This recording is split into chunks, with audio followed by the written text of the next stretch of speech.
lot of the things that are important to us today in society relate to energy. If we want flexibility and the ability to adapt, then we don't necessarily want to build our energy systems so that they're just static and we just have to protect them the way they are.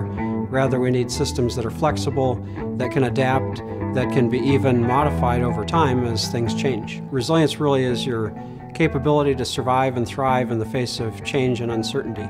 So that ability to adapt continuously and easily is an important attribute of resilience that doesn't always show up in our traditional ways of thinking about design. One of the big themes that we've seen in energy systems has been a centralized sort of control idea.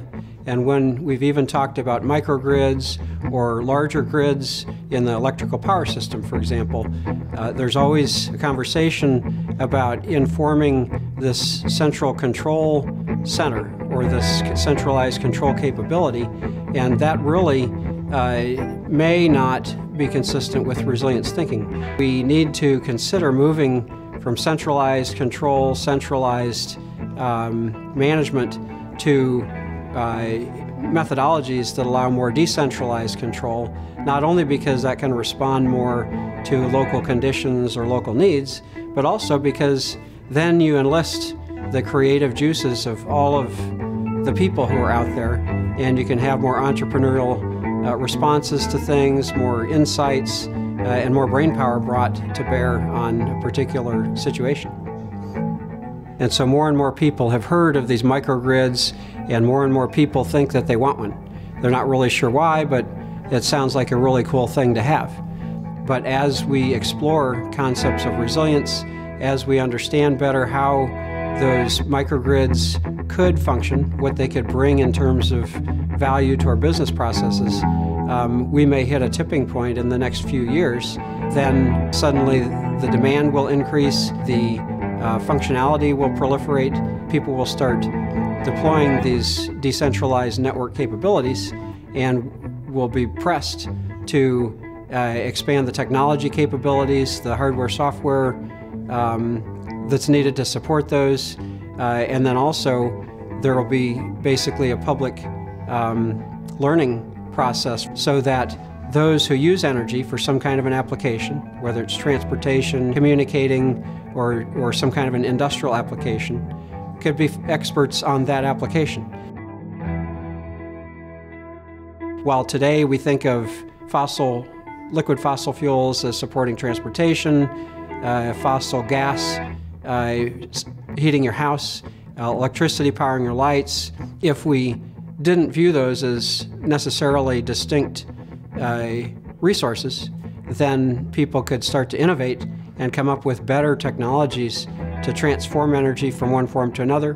The opportunities then for technology development and new markets would rapidly accelerate.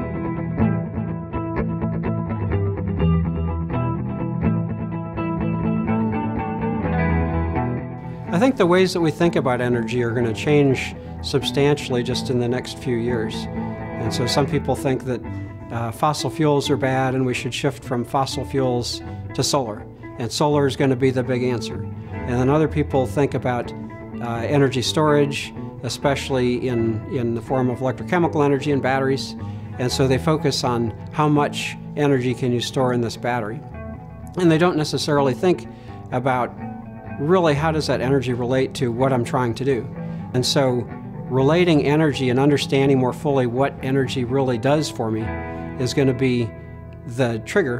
And as people learn that, and as then our architecture changes and our technologies evolve to support that, then suddenly people will become a lot more participative. And this whole notion of prosumers would take on a whole new meaning.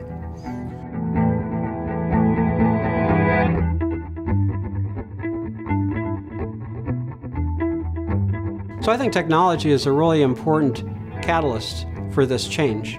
On the other hand, technology really isn't important of its own. And so technology needs to support some kind of an operational concept. The technology, I think, largely needs to be driven by vision. So I think the critical thing is to create and communicate a vision for this new energy paradigm where it's more transactive, more crowdsourced, and more flexible.